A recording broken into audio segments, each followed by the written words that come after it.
Wait a second. Are you doing To the Rink on vacation for refusing to do rubber boots? That's exactly what's going on. Timing-wise. This is Jimmy's podcast, season 11. of a podcast. We coming back for more. I bet you never thought we'd last, and neither did we. Well, Breaking news, show reviews, rubber boots reacts, and other social media crap. Anything else, you know you're gonna have a laugh. You're gonna have a laugh, oh yeah, 'cause this is the podcast. Big day, by the way, in the Duffy household. Oh, You hear a lot of noises. Darian is and her mom, Brooksy, they're on their way to Switzerland today. whoa! Her baby mama. They're leaving for Switzerland in just a few hours as Darian is going to be attending university in Lucerne for the next 6 months. Yeah, Not for 6 months. Yeah, it would also be my luck that she applied for all these different universities for her last term. And the one she got accepted to was the most expensive city in the world. Oh my God. And so seems about right. That's what I'm going to be funding for the next 6 months. And then Brooksy decided that she needed to go over for 3 weeks or whatever to help establish her. Establish her in 3 weeks. She might get established over there. You know what I'm saying? That's what I was. Neither might ever come back. The last time that I know of two young ladies heading over to Europe for school was Brenda and Donna in 90210. And they met boys. And, they met Reek. Yeah, Reek. So you got to watch the old 90210 listeners if you don't know about it. Forget the new 90210. Well, actually, the new 90210 was pretty good as well. Yeah, it was too. But the old 90210. Oh, it's fantastic. That was Superman, right? Playing Reek. What's his name? Yes, Dean Cain played Dean Cain. Wow. Cain, yeah. Dean Cain, who I think turned into like a really crazy guy. No, maybe. Did he? After? Well, maybe he was just a Trumper. I don't know. I have some visions of Dean Cain doing some good. The 90210 cast are all starting to die from natural causes. That's how old they are. That's how old, sadly, we are too. I think I was in my 20s when that show came out, and it was like my favorite show ever. And I think it was aimed at 18-year-olds. Oh, it was like prime time for me, and I remember stumbling across the pilot on like a Saturday afternoon. And Wasn't it the greatest thing ever? It's amazing. Oh, yeah. So it says here that Kane is a leftist, if anything, so not a Trumper. I just thought I remembered seeing some wacky things from Dean Cain, but maybe I'm wrong. Both sides are wacky, James. I apologize to Dean Cain if I have in any way slandered him on this program. He's very leftist, citing his support of marijuana legislation. Nothing wrong with that. Him and Woody. Superman and Woody. Yeah, Woody does love it. Doing some pot. So we are, welcome to the Rubber Boots podcast episode, God, what, like 6 in a row now or something? It's something insane. We're on a nice roll. Although, I don't know if it's in a row because we recorded 5 before we recorded 4. And then, so I don't know if it counts as a row. Was last week's gaming episode, I was down in I can't remember. Caicos. Was it successful? It was. We'll get to it in ListenerMail. Quite a few people like that. Okay. Yes. If you're not watching on the YouTube channel right now, we are all like 40, 50-year-old men and all wearing some sort of teenage headgear. Stoff and Puffy both with the hats on backwards. The do-rag for Lester. Do-rag would be the proper term for that. Do-rag, right, do-rag or a head tie, yes. By the way, I wore... Where's your skateboard, Jimmy? I'm wearing a toque, but only because my hair was really bad. I didn't have a chance to put product in my hair. Usually I like to get dolled up for the podcast. So not only do I have a toque on, like the symbol of the old guy trying to look young, but I also have a Foo Fighters t-shirt on. So super cool. Hey kids, who wants to get some drugs? You do look like a drug dealer. Listen, at least I admit my embarrassment. I know that it's a joke. This t-shirt, by the way, cool story. Yeah. The Foo Fighters wanted to make this t-shirt with Bobby Orr. Well, Bobby Orr's body diving, but they wanted Bobby Orr's permission.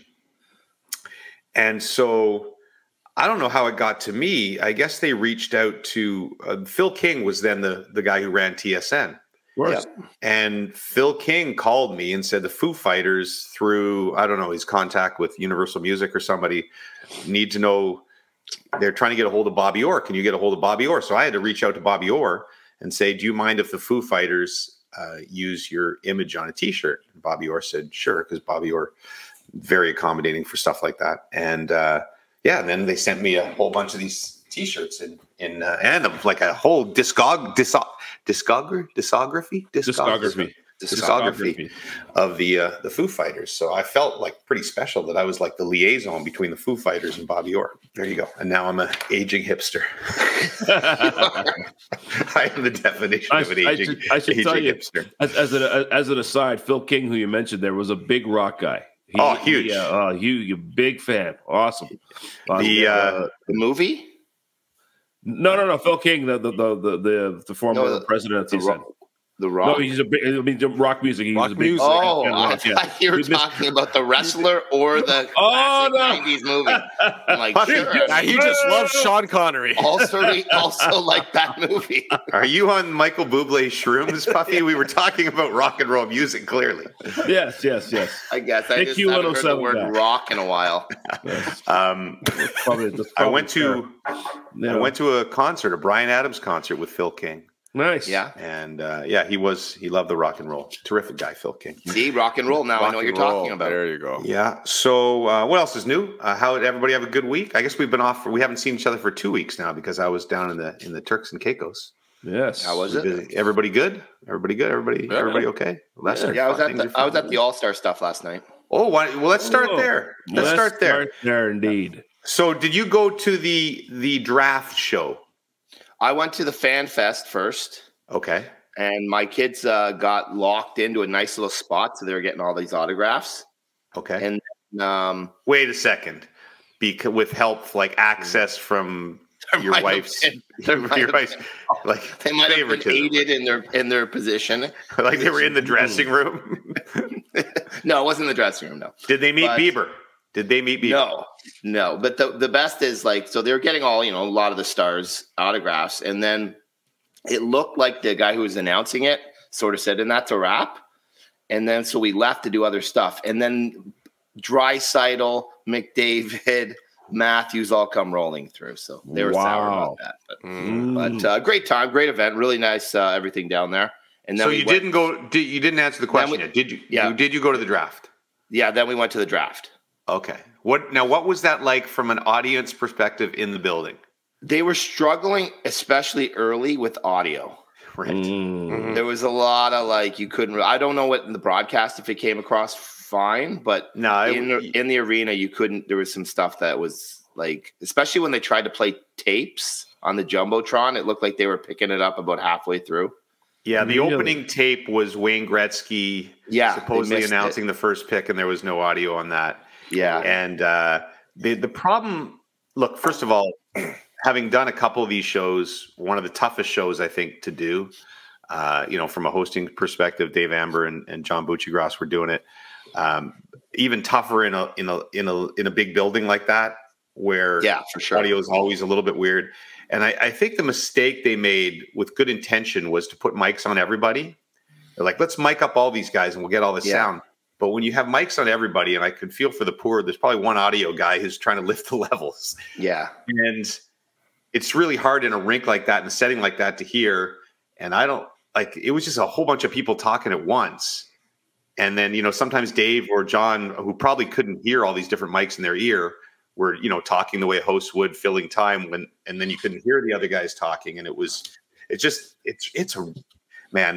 like the ambition of trying to do it in Scotiabank and everything, but I think it's much better in a controlled sort of setting. I think the best one, the second year we did it was in Hull, in the casino in Hull, in the theater. And it was in a professional theater. And I think that's the best place to do it because it was more of a controlled environment. The players were all fairly close to each other. It was still mayhem and bedlam, but it was You could still do it at Scotia. You could just set up a stage. Like you just have to locate everything in one area. Like I went to the expansion draft in Vegas, and that was at the arena, and that actually the presentation in arena was really good. Well, like a draft can work, but here you're trying to get a lot of you're trying to make a good TV show, and you're trying to get banter between McDavid and Draisaitl, and it's the first one we did in Carolina. Which was, I think, 2012 maybe, or 2000. I think 2012. That was the one where Kessel got the car because he was the last guy picked. Nice. Okay. And I'll remember that day because I was the lone host that night. And first of all, everyone was very nervous about it. Particularly, the NHL was extremely nervous about it. The NHLPA was extremely nervous about it. To an extent, TSN was because we were covering it. I had never had so many suits pull me aside and to have a conversation with me about how they wanted the show to go.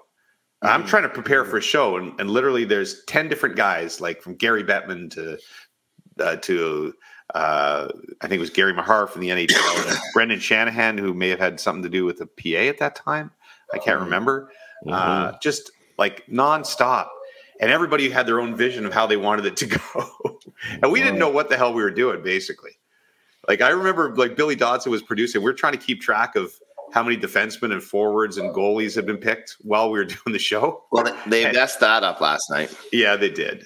But anyway, very difficult show to do. I applaud them for trying, but I don't know. They got to figure out. And the biggest obstacle whatsoever is that the players just aren't game.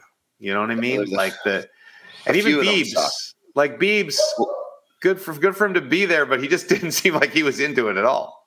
Well, I think it's because they might have had some performance enhancers. Okay, well, let's talk. This Buble. Do you have the clip to play? I have the clip, buddy. Let's do this. Okay, so let's listen to Buble. This is his news conference afterwards. Yes, and so basically, when he was announcing his picks, he seemed a little bit off, right? Like we could say that, right? Like yeah. But I think it seemed like. I thought he was still good. Like Will Arnett was good. Buble was good during the show. I thought it was just a couple of cocktails maybe until this. My buddy told me this is just a microdose of mushrooms, and he was lying. So I'll be honest, I thought I was in Blades of Glory for most of the time that I was out there until it sort of settled down, and then I realized, holy shit, I am at the NHL All-Star Game.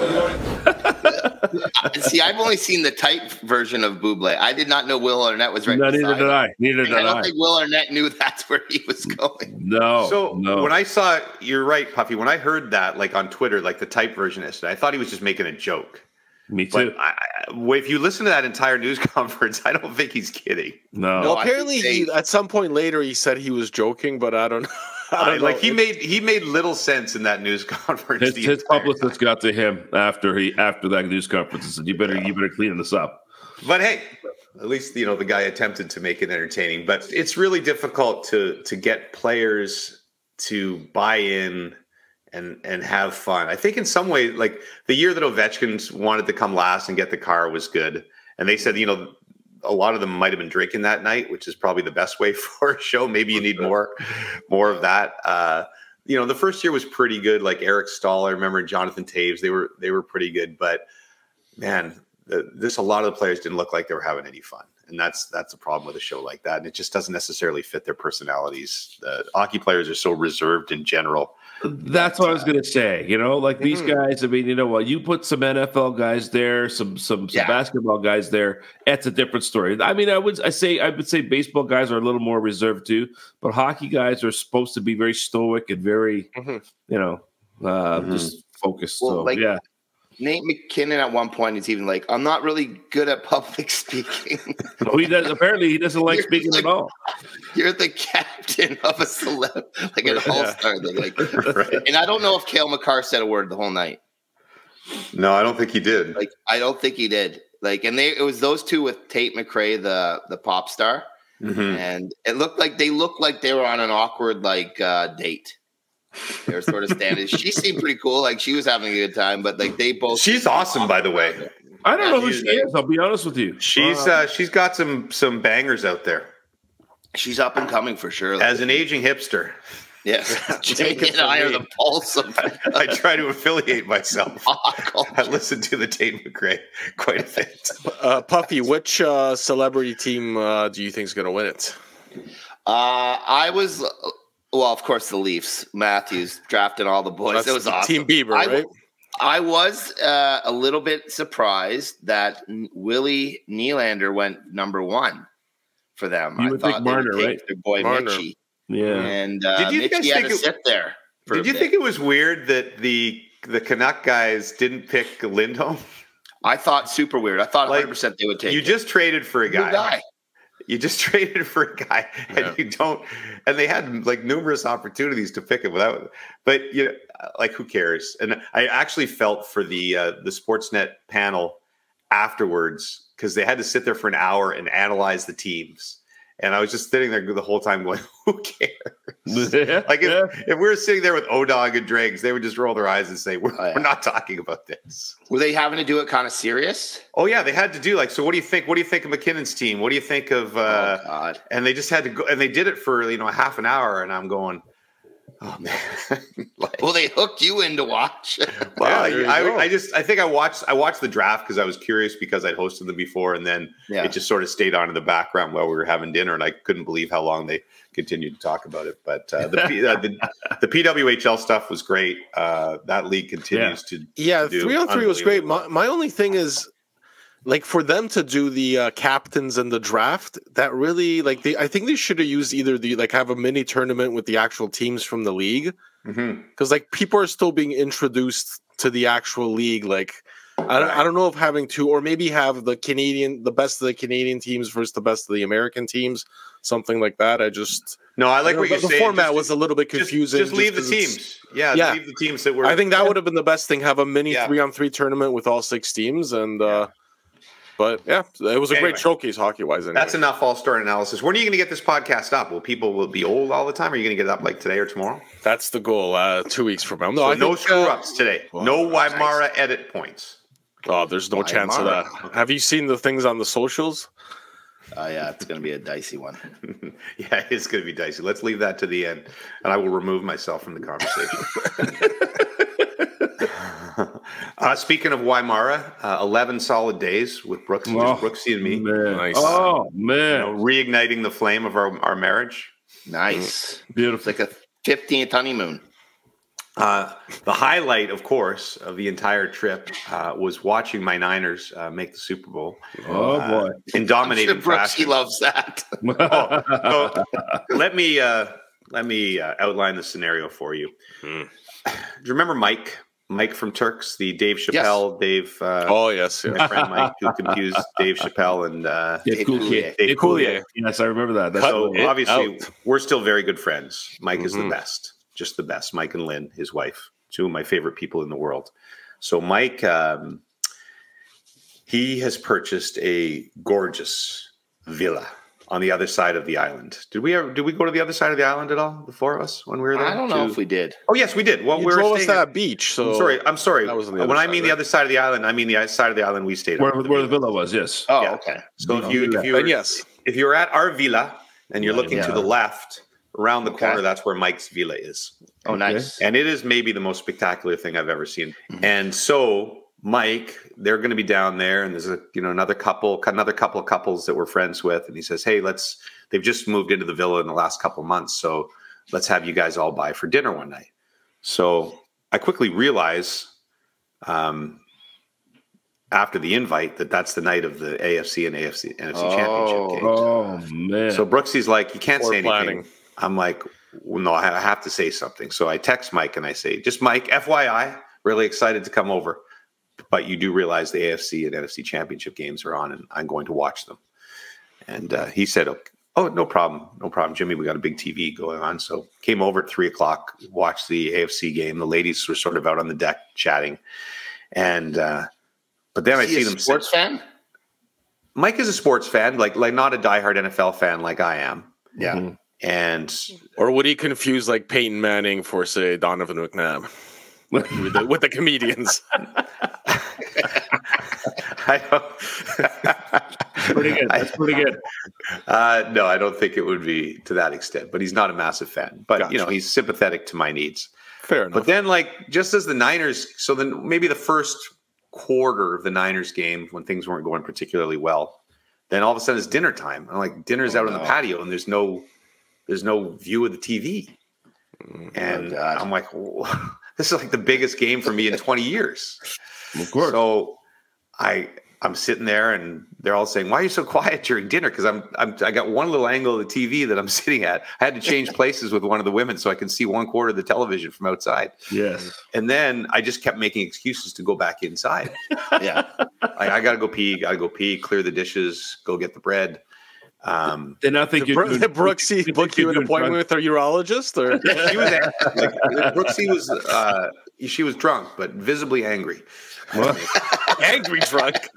That's like, that's my favorite Brooksy. She basically said it. You just sit down, like in front of everybody. Sit down and enjoy the dinner. You're not watching the football game. Oh my so God. then I had a bit of a halftime reprieve. But then I made a call. Like now, these dinners, you got 8 people, everybody's chatting. Now you're lingering over your dinner afterwards. Like dinner's over now. And now the second half is starting. Sorry, can I just ask a quick question? Yeah. What was the dinner? What was it, like some steaks or what? Steak and chicken on the barbecue. Caesar salad, that kind of dinner. Beautifully done. Couldn't have been better. I finally just said, I'm out. I just got up. You have to. You have to. I said, guys, I love you all, but I'm out. And but I'm gonna stay in your living room and watch the rest. Oh yeah, I didn't move, and the comeback was the greatest thing in history. And Brooksy gave me a little lecture on the way home, but she got over it, and she understands my passions. And I don't think there was any lingering bitterness, because I can tell him it's work. I have to cover the Super Bowl. This is a shift. That's the term I use. This is a shift for me. Yeah, absolutely. These are billable hours. Listen, you got to be well informed when you're interviewing people next week. What are you going to be sitting there on the field with like Luke Wilson and Davis Sanchez, and they're going to be like, "Well, remember Jimmy that play?" And I'm like, "No, I was having dinner in Turks and Caicos. I can't say that."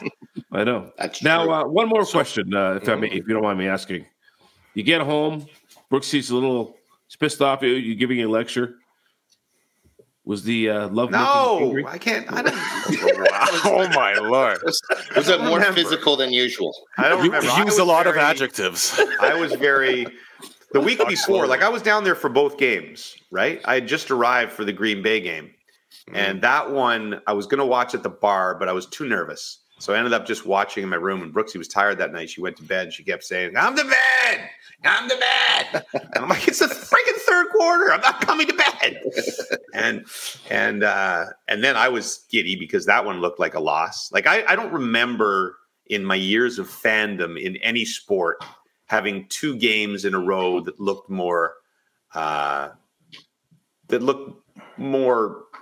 bleak, like where I was more desperate and convinced we were losing. At this point, do you want them to fall behind in the Super Bowl? Just because it's becoming their thing that they do? Not because I think Mahomes is a different animal. And by the way, just as football talk, I can't believe that the Niners are favored. And maybe that's because I'm, I tend to be a bit of a negative fan that fears the worst all the time. No, I don't think you're wrong.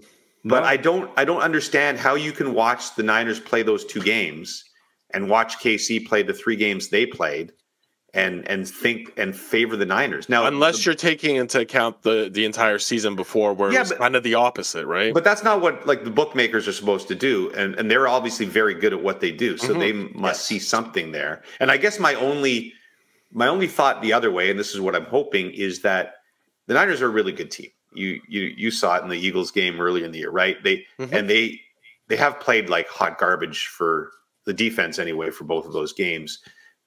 They have had 3 or 4 games this year where they've played, perfectly. The Dallas game at the beginning of the season when they were both 5-0 or whatever was like they demolished them. The Eagles game after a crappy first quarter, they demolished them. The Jacksonville game earlier in the year, Jacksonville was 5-1, and the Niners had lost 3 in a row, and they demolished them. They can play a perfect game, and that, maybe that's going to happen. It's also KC's defense that's been outstanding, especially legitimately outstanding. Now, Jimmy, are you concerned about the refereeing? Well, the head ref is the same one as 4 years ago in the Super Bowl when they lost, and he's also the same one from the Ravens game on Christmas Day where they lost and they had like over 100 yards in penalties. Ooh. Yeah. So I like to think that if that gets talked about a lot, and I hope it does for the 2 weeks, that it'll get ingrained in the ref's mind and he'll try to go the other way. Good call. Good call. Because as Nick Bosa said too, the Chiefs, all they do is hold. They hold on every play. So I hate those. You know, the Chiefs are my new Patriots, right? I can't stand those guys anymore. I loved them for a while, but now I'm sick of them. Are you guys not sick of the Chiefs a little bit? No, not yet. For me, it's not like the Patriots. It's still early. It's still early. Who are you rooting for? I'll just say this. I'm not a big football guy, but I do find the Chiefs guys likable. But I also find the 49ers guys likable. So who are you guys cheering for? I don't have a preference personally in the game. I like both teams, but I will likely be wagering on KC, so I'll probably be cheering for them. Puffy? Yeah, I'm probably. I got to make my bets because I'm traveling, so I won't be able to bet when I'm down there. I'm going to be missing the Super Bowl. I'm going to be on an airplane during the game. Yeah, our flight home is at 4:30 till 9. Wi-Fi, hopefully on the plane. I'm hoping Wi-Fi on the plane, but I got to get all my bets TV in. even. Yeah, wow. Yeah, so I'll get my bets in. I think I'm leaning KC. Well, let me ask you this, and I want to ask the two more proficient gamblers in the group. Because I think, Lester, you're like Lester me. We don't wager very much, right? No, I don't. Yeah. I don't. So Puffy and Stoff, you know I'm not a frequent wagerer. Should I put like $500 on the Chiefs so I'm in a no-lose situation? So I will want the Niners to win and cost myself $500. But if they lose, I have a consolation. So you're basically paying $500 for a Niners win. How much is a Niners win worth to you? It would be worth... If you could guarantee me a Niners win right now, how much would I pay you? Yeah. Hypothetical.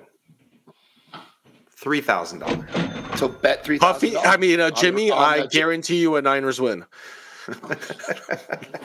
but like if you bet $3,000 on the Chiefs, then you'll really find out if you actually like that's the exactly Niners. That would hurt me though, because then I would feel like I didn't really believe in my Niners, and then that might haunt me for that. No. It's exactly what you're saying. But I bet you that, like, I'm a big Seahawks fan, but if I had 3,000 on the other team, I would start leaning towards the Seahawks. And the other teams, even though it's a slight dog, they're a dog, so that'll pay up a little bit more. A little bit more.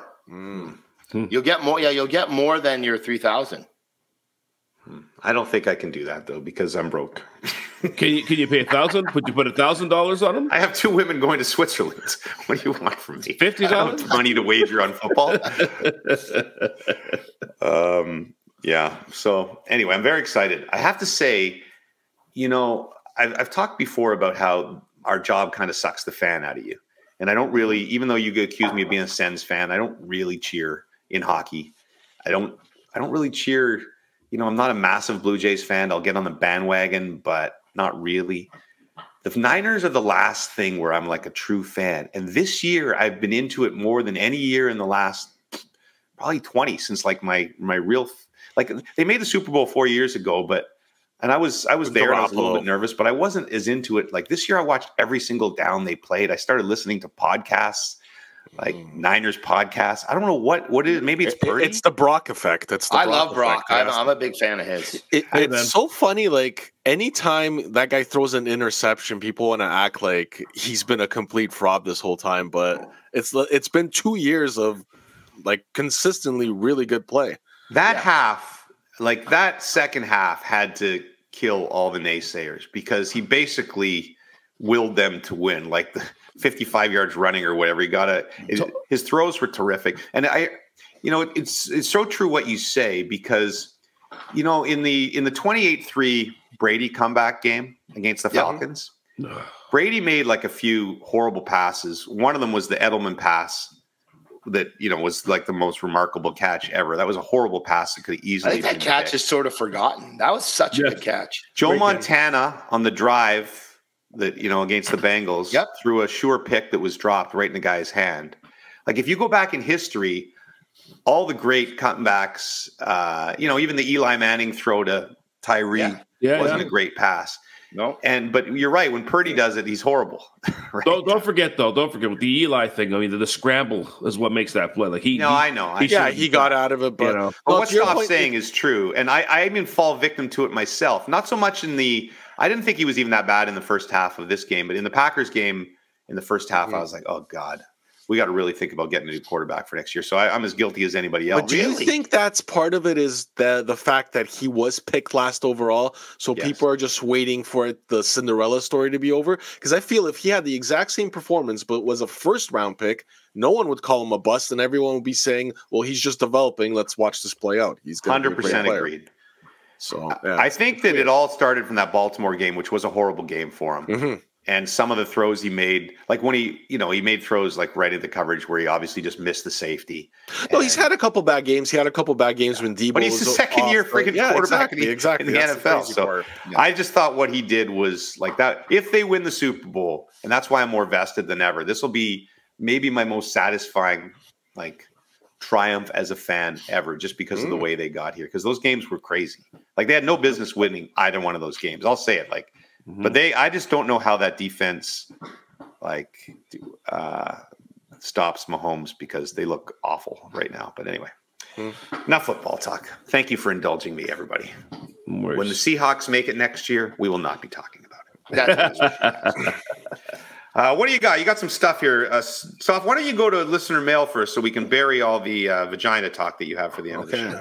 Vagina talk and what you watching on the back. Oh, you want to do what you watching? It's up to you, buddy. Let's do that. This is your podcast. All right. What you watching? Just between you and me. What you streaming on your TV? Let me see. What you watching? Action, drama, comedy. What you streaming on your TV? Okay, Jimmy, well, you assigned our viewers the homework of watching Leave the World Behind and American Nightmare. Which one would you like to start with? You guys can choose. I'm easy. I watched Leave the World Behind about 8 months ago, so I don't even remember it now. So. And I read about it a while ago, so it's also not You never watched it still?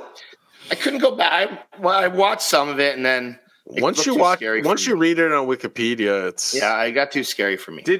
Who watched the actual movie? Leave the World Behind. I did, yes. Lester, no, wow. Lester, Lester, did you watch American Nightmare? I watched American Nightmare. Lester, you didn't watch American Nightmare. You made us not talk about it last week. I know. I had to watch it because of you. I know. All right, so let's just have the discussion. Let's have a discussion on American Nightmare. Okay. Sorry about that. Yes. Oh, Puffy, you did watch that, right? You know who did see it? Steph did, though. She loved it. So, we should get her on the podcast.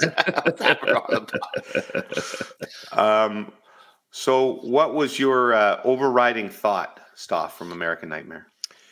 I thought it was all right. A lot of twists and turns. I just felt like that first episode, I feel the way it's edited and even the way he kind of talks in the post interview, like in present time, it's designed to make him look guilty. Whereas the way he talks later on is just, it's there. I feel there's a bit of manipulation. Yes.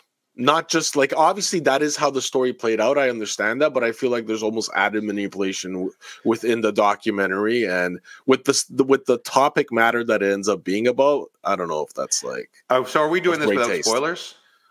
We can do spoilers. We can do spoilers now. Spoiler alert. Spoiler alert. So yeah, we'll do spoilers for American Nightmare, and if you go ahead like 3 minutes or something, we'll try to shorten this chat.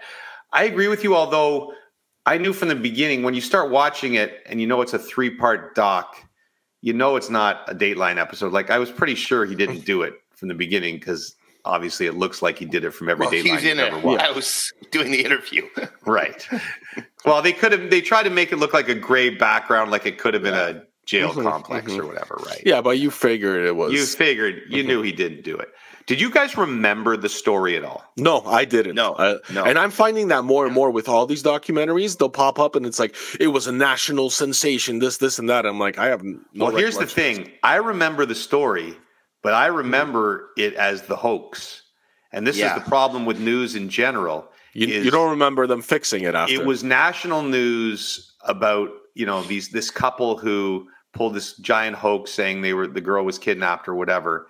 And that's what the part I remember. So obviously the resolution of the story when we found out it wasn't a hoax and she was actually unfortunately kidnapped and raped, that I didn't remember that being reported, which is awful.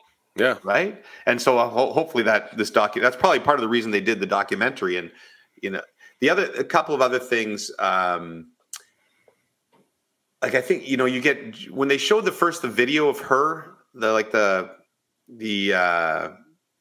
what do you call it? The CC, what do you call it? Just the CCTV of her walking back to. Yeah, she looked so calm, right? Yeah. And you're like, this girl had to be, there's no way she just escaped a captor from 3 or 4 days. Lester, is this a fascinating discussion for you? Listen, I'm listening. I think it's Lester, here's the deal. A couple gets. I know the whole story. I know the whole story. Yeah, so you read it I just haven't seen it. One other thought. Okay, first of all, my 2 thoughts. The cops did a horrible job. Women should be the ones investigating sexual assaults for the most part. Like you can tell those. Well, even you. I'm sorry. You had that one cop, the lead investigator there, who literally 10 seconds into interviewing the guy's telling him he's trying to pin it on him. Yeah, where he's like, basically, I'm going to try to make you look like the monster or whatever. And that's how the cops weren't all fired. Is that guy won cop of the year that year? Yeah, like unbelievable. Well, the guy that does the lie detector test and then just basically accosts the guy afterwards and lies to him. So that's a farce. Thank goodness for the one female police officer who solved the thing. Kind of. So she was the only one. That was her first case, and I think probably part of the reason why she was so like a dog on a bone. But she did not give up on it, and there's no way that couple would have been believed if she hadn't found the other guy. Here's my one thing that I'm not sure of, and I want your opinion on this, and I don't want to drag this couple through the mud. I'm so happy it worked out well for them. But do you believe there was actually anybody else there in the kidnapping? It was just the guy, I think, yeah. So when they searched this thing and they pulled out that blow-up doll? Right. Yeah. Dressed in a mask. I think he probably put that on the other side of the room to try to make it seem like there was more people. But because it seems like the guy still believes, like he says at the end of the doc, I think that might be, he probably feels there was a responsibility where he, like if you see the way the guy got caught is because the father fought back. Like he kind of just went away along with everything, and hey, he woke up in a daze. Maybe he thought there was multiple people, and I think he feels shame. 100%. Yeah, he feels shame that he let his girlfriend get kidnapped by one guy. Things happen. Yeah, and you're right. It's a daze. The guy's shining lights. He probably thinks there's a few guys there. There's probably a flashlight right in his face. He has. I didn't connect with the blow up doll, but you're probably right. But imagine this freak to bring a blow-up doll when he breaks into a house. Well, dude, he was messed up. Like he was. But he also basically got himself caught. Yeah. Yeah. It was one of those. The odd part was like he wrote the newspaper not because because sometimes this happens. Like I remember, you remember there was that Washington shooter. Yep. Mm-hmm. And then he finally started writing the media and he got himself exposed that way because he wanted the credit. Right. This was more like they accused her of being the hoax person. And he was actually, it seemed like he was trying to basically disprove that. Yeah. He had this weird villain / hero complex. Well, obviously it's just a terrible person, but. Well, yeah, I like it. And look, rape is one of the most horrible things in the world. I don't know what's he thought he was somehow, I don't know. The way he did it, I think, was almost worse when you say, "Oh, sorry, we these stupid, lame plans there of I have to." The bad my counterpart said I have to have sex with you right now or whatever. It was just awful. But anyway, well done documentary. Glad this couple is happy in life, and they should have got more money. They should have got more money for sure. Oh, for sure. They should have got like $100 million. That's like a $50 million sort of settlement, right? Yeah.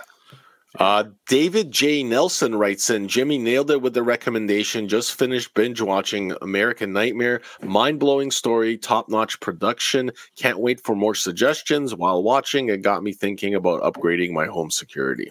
Wow. I suggest getting a crossbow. You too could have good suggestions on what you watching for $4.99 a month. Yes. Didn't somebody write in to say that what we described is actually a thing? It's called something? Do you want to get to listener mail? Is that your way of telling me? Yeah, do that. Let's get to listener mail. Listener mail. Listener mail. Thank you for listening. All right, so that's E.C. Muller who writes that in, and I believe she's out of our Dallas contingent. So, oh, yes. Nice. Very large contingency there. It's going to be one of the first places we do a live get together show. To listen. Deep in the heart of Dallas, Texas. the live listenings in Dallas are pretty crazy from what I've shout heard. out to the Spit and Chicklets guys did a live show, I guess, in Toronto last night. I wasn't aware of it, but I saw it on Twitter today, and they must have had 5,000 screaming fans there, and I think ours would be similar if we went to Dallas. Yeah, absolutely. Dallas, I actually saw maybe Pittsburgh. Brent Wallace's podcast was doing a thing at a live podcast at the Royal York last night. We were walking by. Was there a big live audience for that too? Well, listen, not to be outdone. We might have had a few more bootsies there. Our boys from Overdrive did their show live from Boston Pizza yesterday down on Front Street. So, did they? Yeah, it was good. It's good. Looked good. By the way, B. Wallace has a very good podcast with Bobby Ryan and stuff. So give it a listen. And Jason York. Yeah, we love B. Wallace. Yeah. Okay, so what? Go on. E.C. Muller writes in how you guys basically describe setting up a Patreon. Patreon. Yeah. What's that? So that's what we're going to. Oh, there's a site called Patreon, basically, where you can sign up, and it's you can charge people a monthly fee, and you provide them videos, podcasts, whatever. It's a media site. It's like a pay for play, basically. Okay. Oh, nice. I also had a thought that a lot of podcasts do that for added content. Actually, they'll have their own thing on YouTube or whatnot, and they'll have their own Patreon to have stuff on the site. So like Patreon. Yeah, exactly. That's what I want to know. Well, there is some suggestions here from people. So, as another layer of our Patreon, when we mention someone on the pod, it's an extra $5.99. And they have no control over it. Well, I guess because we've been building the brands of the Chewy Louis, yes, and the Andrew Arsenaults, and the Carsons, and our Finnish friends. We've been building their brands now for 8 years, and there's got to be some sort of, at some point, payback. So we owes us at least $100. Yeah, first mention on a show, $5.99. And if you don't, now the problem is if people say they don't want to further get mentioned, well, that's fine. Then we won't mention you anymore. Yeah, but some people, I think, will. A second mention on one show, $9.99. Wow. Either that, or we continue to mention them when we just garnish their wages. Yeah. Yes. A bunch of hidden fees. Yes. All right. What else you got on listener mail? Well, so Patreons have basically different levels. So World Okayest Golfer writes in with this suggestion: $1.99 a month for RubberBoots galoshes, and $4.99 a month for RubberBoots neoprene. So those would be the two levels that we. Hold on, I got to answer a call from my boss here. Oh boy, Mike Lane. What did I tell you? I said I'm doing a podcast from till 11:15, and then I'm free after that. And yet you call it now. You're going to be featured on the podcast. I probably did say 11. Oh, are you? Oh, so you're waiting for? Oh, you got him right now? Look like someone's backtracking. Yeah, I might not even be done at 11. Can you ask him for 11:30? Okay, thank you. Crosby can move it. I have a lot of conference calls with lawyers going on right now. Oh God. Yes. Oh. The allegations. There's no allegations against me. Wow.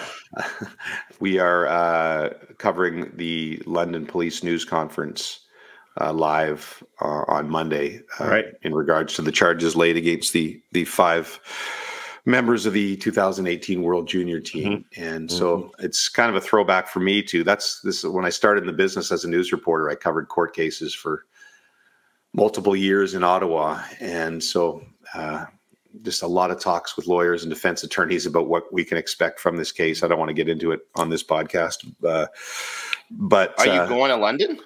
No, I think we're going to do it from studio. Like Rick Westhead will be in London, and I have a criminal defense attorney alongside of me, as well as Dregs, who will talk about it from the NHL's perspective and suspensions. But this is going to be a long, drawn out thing. I won't dwell on this too much longer. But if you've read any of Rick Westhead's reporting, this case is not going to likely happen until 2026, which is crazy. Which is insane to me, because the charges were laid back in 2018, or the incident happened back in 2018. Well, but that's, part of that is investigation, discovery. There's a lot of stuff. You can allege cover-ups, so on and so forth. A victim at the time didn't want to be any part of it. And changed her mind somewhere along the way. And but it's typical for court cases in Canada to an extent. When you have, it's likely to be a jury trial. I think that's what the defendants will select, and it's just, plus there's this huge backlog in London. That's part of our court system's problem. So it boggles my mind that it's going to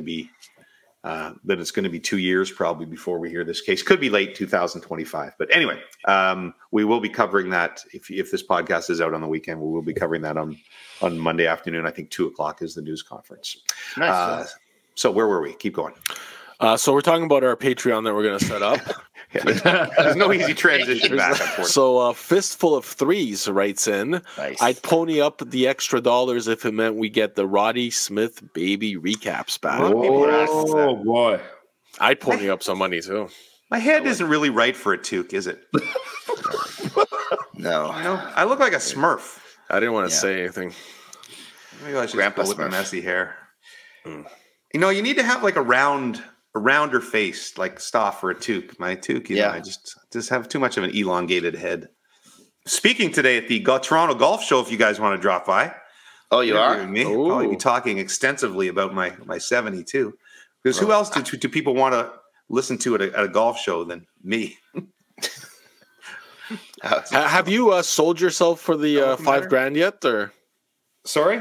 Have you sold yourself for the $5,000 yet? What do you mean? Oh yeah, you got a little thing, right? You're going on a golf with Jimmy in Aruba. Yeah, I don't know how that's going. If people have signed up or not, I won't find out until they probably call me and tell me bidding war. They did tell me that it was probably too short notice for people to do it, which I agreed with. But they said let's try it anyway. So if you're out there and you have $5,000 and want to go golfing with me for the weekend in beautiful resort in the Dominican Republic. Come on, sign up. So, are you hanging out with them all weekend? Yeah. It's just me and 11 others the entire weekend. We play golf. We go drinking. Shared rooms, and that covers the room and everything. Yeah, the whole bed, buddy. Oh, deal. So it's actually a pretty decent deal. Travel's expensive. Food too. They get to hang out with you all the time. Really? And you do the cooking? Non-stop hanging out with me all the time. They can't. You can't dust them. Like Turks all over again. I guess you could dust them, but that wouldn't be really good for the business of the trip. So I'm going to hang out with them every waking moment. That's awesome. I'll stay up as long as they want. Just tell stories from the podcast. Unless the football game. We got to have 11 podcast listeners that are willing to pay not only $4.99 a month, but also $5,000 for 3 days with Jimmy. Come on. I'm surprised you guys haven't anteed up. Lester and Stoff, you always say you want to go golfing with me. Come on, here's your chance. I can't turn you down. I'll talk to my bank. See what we can do. What else we got? Listener mail. People commenting on game nights. Stephanie writes in, love the game. More of that, please. Oh, nice. Ricky Schmidt writes in, game night is a definite hit. I was playing along from home. So there if you get mentioned on listener mail, is that $9.99? No, you get a discount. And I think Ricky Schmidt should get like a membership discount. So some of our listeners should have fair elite. But you're costing us a lot of money this way. Come on. We got to think of the long game here. All right. So now we also have from Ricky Schmidt. She sends in Ricky's hypotheticals. So I'll just throw them. What about if Ricky Schmidt brings 3 people into the what's it called? The Pantheon? What is it called? The Patreon? Patreon. If Ricky Schmidt brings 3 people into the Patreon, 3 paying customers, yes, she gets a free subscription for a year. Perfect. I like that. That's perfect. Now here is Ricky's hypothetical. Oh, you're in an arena with 50 hawks. Oh wow. 10 crocodiles, 3 brown bears, 15 wolves, 1 hunter with a rifle, 7 buffalo, 10,000 rats, 5 gorillas, and 4 lions. You got all that? You think she just randomly came up with all these numbers? I don't know. I think this might be a real life scenario. This is a real good one. pick 2. So I guess 2 of the groups, because not like 2 of the 50 hawks are going to be useless. So any 2 of the categories to defend you. The others attack you. The goal is to survive 1 hour. Oh my god! Oh god! I'm taking the hunter because he can shoot me. Unfortunately, but hunter might be easiest to kill out of those things too. Yeah, but and then you take his gun. He just picks up the gun and it's over in 10 seconds. You sneak up behind him, or you wait for one of the hawks to take him out. Wow! Oh, so the hunter, the hunter could shoot you. Yeah, that's what I mean. Yeah. I'm taking the hunter. And how many shots in that gun? There's 50 hawks flying around. Wow. The others attack me. Jeez. I was going to say, and they eventually kill you. I think I have wolves. The 4 lions for sure. The 4 lions are surrounding me. Oh, the bears. You want to take the bears, I think, because the bears going to be the hardest to take down. What about those gorillas? Are like machines. Gorillas. I mean, yeah. Yeah, this is. I'm going 5 gorillas, 4 lions. I got it. 50 hawks, and I get them to pick me up and fly me around for an hour. And then I take the hunter so he doesn't shoot us down. Done. I win. Is one of the hawks Bedard? Oh wow! Terrible. That's hipster humor for you, right there, baby. Yeah, I'm with Blink 182. I would take the gorillas and the lions as well. I think that would. So but you're going to be shot by the hunter. No, the gorilla. I sent one of the gorillas to go kill the hunter. Exactly. So is one of the lions Jared Goff? Oh, jeez, that's terrible.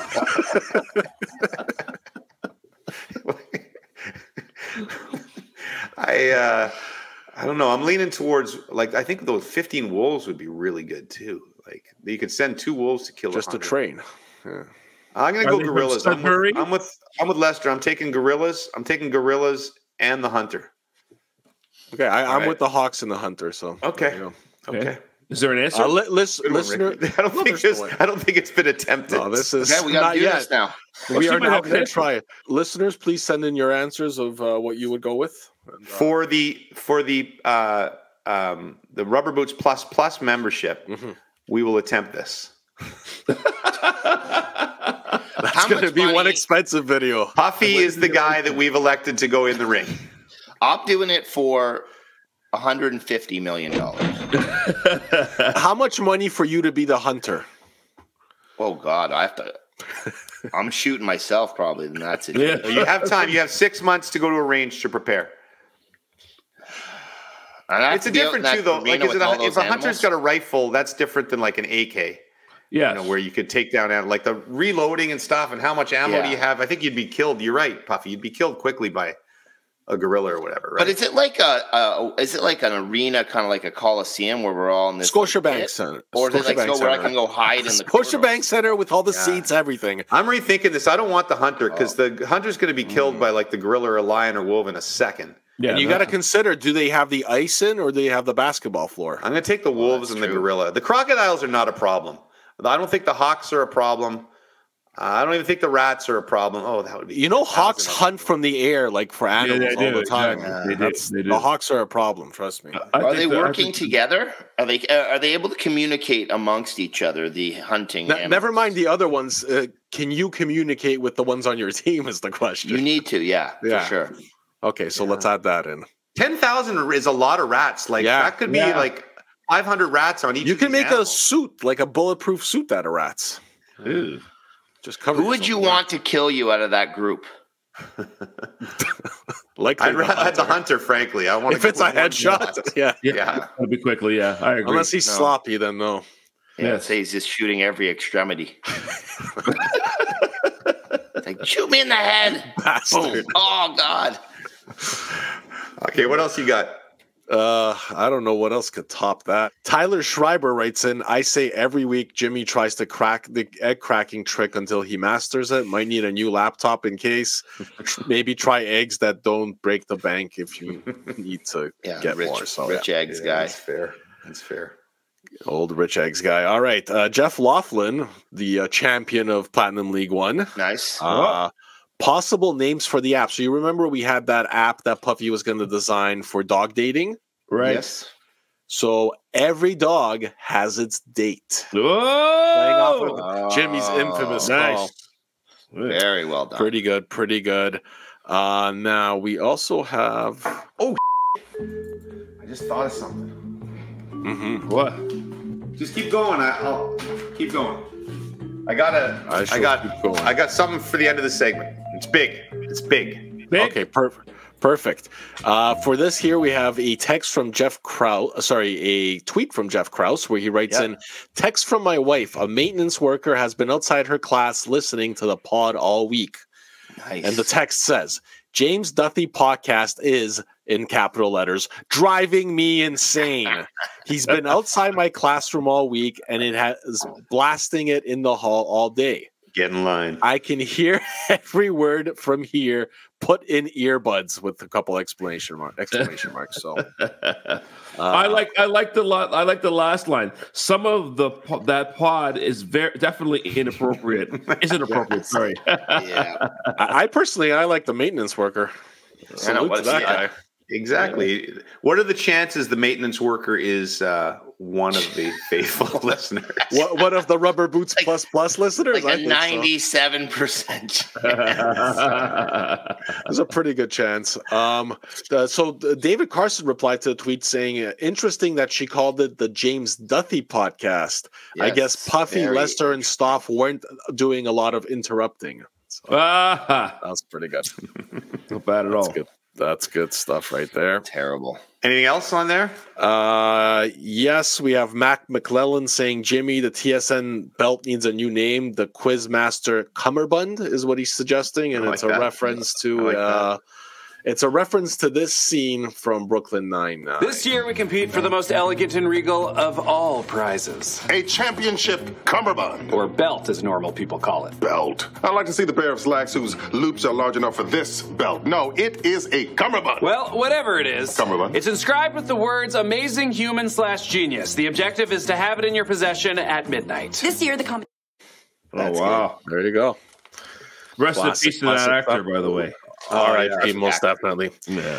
T-Mac asks, is Lester the voice of the BK Whopper ads, or does he have a voice doppelganger out there the listeners need to track down? Lester, would you like to address this controversy? Yes, I hate that commercial. I have to mute it every time. It's not me. Okay. There you go. I don't know. The guy singing the Whopper song, I like that. Oh my God. All the time. Yura Tapiainen writes in, a lot of talk about sperm this season. I mean, can't you say that about every season? Hypothetical, and I'm not sure I understand this one, but I'm going to read it anyway. How many samples would the pod crew have to produce and sell in order to match one sample from Keith Tkachuk in an auction? I'm guessing Puffy could produce at a McDavid-like pace. I am the McDavid of this game. What does this podcast come to? Oh, God. So let's say we think that Keith Tkachuk's sperm's worth probably $1 million, right? So how much volume of ours would it take? Yes. We're definitely in the gallons. I love the imperial measurement. That's hilarious. Edit point. Let me quickly address all of the class members in the grade 3 class of Mrs. Unknown from last week. If you're still listening to this podcast from the maintenance worker outside your window, I'm sorry. It's all Puffy's fault. Stay in school. Say no to drugs. Listen to the Rubber Boots podcast. From the To The Rink podcast that we're getting. That's it. We got Bryce Dorian writes in, longtime listener originally from North Rustico, PEI, but now live in North York, Toronto. Keep up the great work, gents, and tell Lester and Stoff I'll take them golfing anytime. So, that's very nice. That's beautiful. Finally, someone wants to golf with us. And yeah, also for $5,000.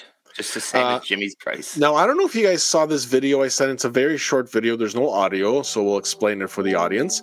It's basically a train going through the Alps, and it's the train has like a glass outside, and you can see it's just a beautiful scenery. But that was sent in for Brooksy and Darian. I know. Well, maybe that's what it is, because Scott Phil sent that in, and he sent only a link to the video, so I have no idea.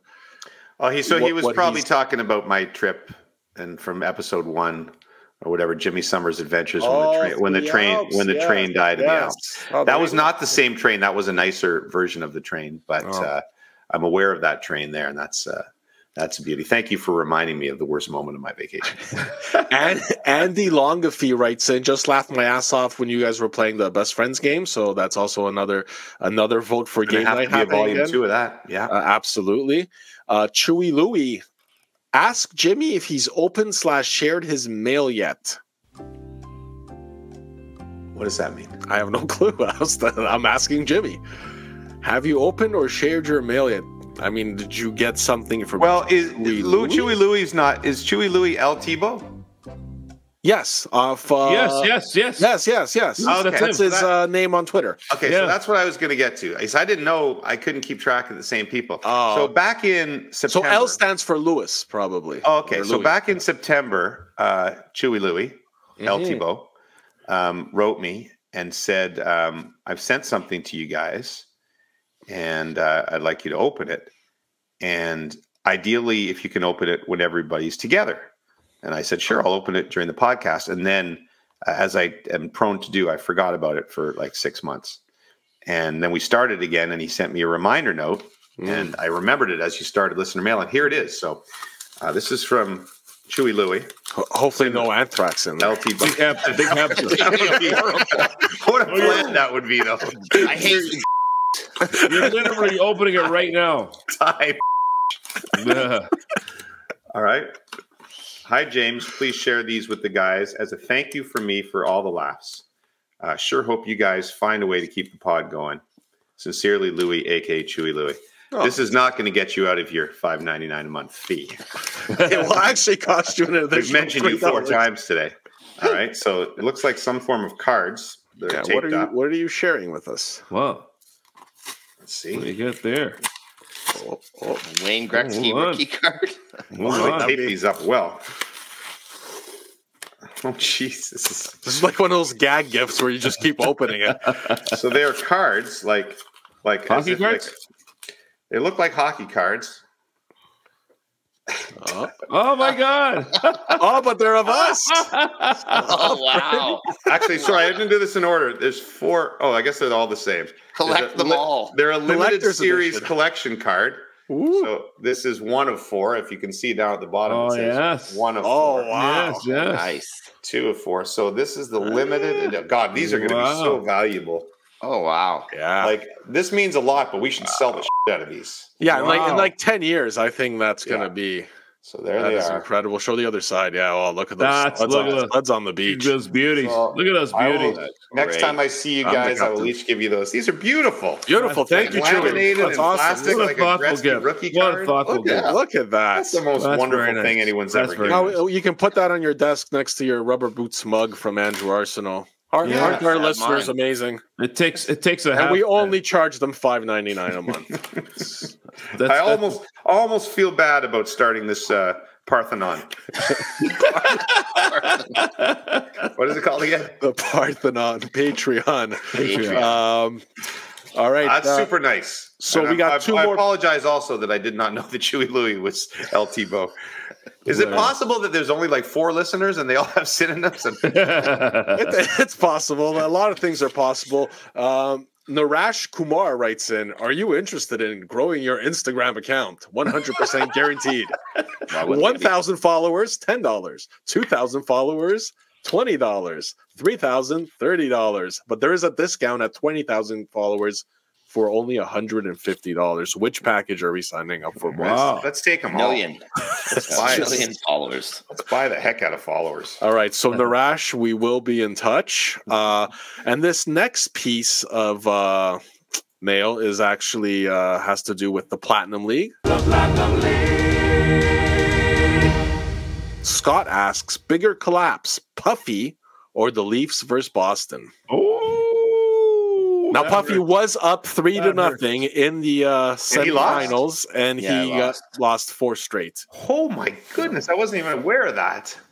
So both series, him and Andrew were up 3-0. Both guys came back, tied it at 3-3. Though Arsenal prevailed, is in the final. Well, he got lucky because his opponent picked the wrong team in the last game. Oh, there's that. I sense some bitterness there. Yes. Well, hey, I have to warn you. I have to go in about 5 minutes for one of these lawyer calls. So, do you want to save the vagina talk to next week or what? Let's do that. We can, or will it hold? Will it hold? Will it still be? I don't know if it might. It might still be relevant. I will just point this out. We are in the Platinum League final, and Marcus McCarthy leads Andrew Arsenal 2-1. 3 more props this weekend. If they're tied after this weekend, then the deciding prop will be the Super Bowl. So, okay. Oh, wow. Okay. We don't know what we're doing from Super Bowl yet. We may try and attempt. Well, we do know it's going to be the vagina talk. No, but I mean, Puffy's going on vacation. Yeah, I'm going to Super Bowl. Oh, look at that! Why do you make me and Stoff miss our dog so much? Thanks a lot. Yeah, so nice. Wow. Companionship is so nice. Who knew? We love our dog. Thank you. Yeah, so I'll have something. I just hired her for today. I was saying to the boys earlier that this is how relevant our podcast is. When we did What You Watching from the Super Bowl 4 years ago, one of our featured guests was Deebo Samuel, who at that point in time was just just an up and coming, and now he's a superstar. So I don't know if I'll be able to snag Deebo. And even last year, some of the Eagles guys we got they all turned into starters this year, right? Big games. Yeah. Mm-hmm. Yeah, they had some of that defense will have to be revamped, though. So I don't. Some of those guys might be gone. I don't want to go too crazy on here, but we did. You did interview Tommy Townsend last year, and so he's the punter for the Chiefs again. Obviously, I'm pretty sure. Maybe you can catch. Do you think when you see him down there, you can do like a part 2, catch up with him? Tommy Townsend. So I did Tommy Townsend last year. Yes. Okay, could you? And you also did Kadarius Toney, who would be an interesting interview this year because he's kind of a healthy scratch. I did do Kadarius Toney. Yeah. I think I'll probably be able to get Travis Kelce and Taylor Swift together. Yes, that would be the one. That'd be great. So here's the thing. Okay. My last question before we leave this pod. So I'm on the field. Let's say the Chiefs win. Taylor will be on the field. Mm-hmm. All right. And do you think? I don't know if Jesse Palmer just had a baby. Congratulations to our buddy Jesse, by the way. So I'm not sure if Jesse's making it this year. I think I'm hopefully he's there for Super Bowl. He's usually sitting alongside of me. What are the chances, do you think, that Taylor, watches The Bachelor at all, sees Jesse, comes over, says hi, maybe I get a hug? Chances, odds. I think hi Jesse, let me hug your friend. 75% that it happens, Bob? I will effort. I agree with. I love the whole Taylor Swift factor in this. I don't agree with any of the guys that the whole negativity towards Taylor Swift. The entire conspiracy theories in the States are hilarious right now. No, that's fine. But the only thing I'll say is the CBS or do they have to show her that often? I'm not. Well, did you see her on the last game where she clearly mouthed to the camera, "Stop showing me, leave me alone"? No, 100%. That's what I'm saying from her perspective. You want to show her once or twice, sure, but let her enjoy the game. Exactly. Let her just have a little bit of privacy. It's true, but they did when all this backlash was happening. Some people looked at it, and I think that the game 2 weeks ago, she was on for a total of 12 seconds. The AFC Championship game, she was on for a total of 24 seconds, and part of that was the post-game stuff. So it's really it's not that much, and. I think it's great. I love you, Tay. I'm a big Swiftie, but I hope you lose. I hope you lose 2 Sundays from now. Thanks, everybody. Thanks for putting. Look at how cool. Look at how cool we look. Cool. No, this should be. Look at this. I'll tell you right now. Oh yeah. It's we should freeze frame right now for another trading card. Yes. Oh. Jimmy did freeze. I did it on purpose. So did I. I wanted to get the right look, because sometimes you get those freezes and you got the funny faces. Oh, I have one more recommendation for what you watching before we leave. Okay. Oh, perfect. Leave the world not behind. That any of you will watch it, but there is a show called I might screw this up on Netflix called Love on the Spectrum. Yeah. Okay. And it's basically, it is a reality show, so take it for what it's worth. But it's basically follows people with autism. And it is the most, my daughter Darian recommended this to me. And so Brooksy and I started watching this last night. I watched 3 episodes. It is I don't know what the proper word is, really inspiring show. The people that they feature in this thing are the sweetest people. Wow. And, I've had known in my life many people different parts of the autism scale, but they're brilliant in their own way. They're all searching for love. It's like I don't like love reality shows. I make fun of The Bachelor, whatever. This is worthy of your time. Love on the scale. All right, on the spectrum. Okay, on the spectrum. Wonderful. On the spectrum, right? Love on the spectrum. I'm sorry. Love on the Spectrum on Netflix will make you feel good about life. Two people who are overweight get together and try. Love on the scale. Love on the scale. Also good. Hey, that's probably a show too. Yeah, exactly. Thanks for listening, everybody. We'll see you from the Super Bowl on the RubberBoots Pod. Hey, how are you? I got a question that I really want to ask you. Wait, don't hang up. I need to know, so I'm gonna try and push my luck. Are you wearing your rubber boots tonight? Are they purple, yellow, green, blue, black, or white? Are you wearing your rubber boots tonight? And do you like the dunk tank at the fair? I know it's a little strange, my obsession with your choice of footwear in the rain. I know that you're on TV, but I need you to put your boots up on the desk for me. Are you wearing your rubber boots tonight? Are they purple, yellow, green, blue, black, or white? Are you wearing your rubber boots tonight? And do you like the dunk tank at the fair? This is the part they call the bridge. A bridge has water under it. With rubber boots you can wade in the water. Just don't fall in. Are you wearing your rubber boots tonight?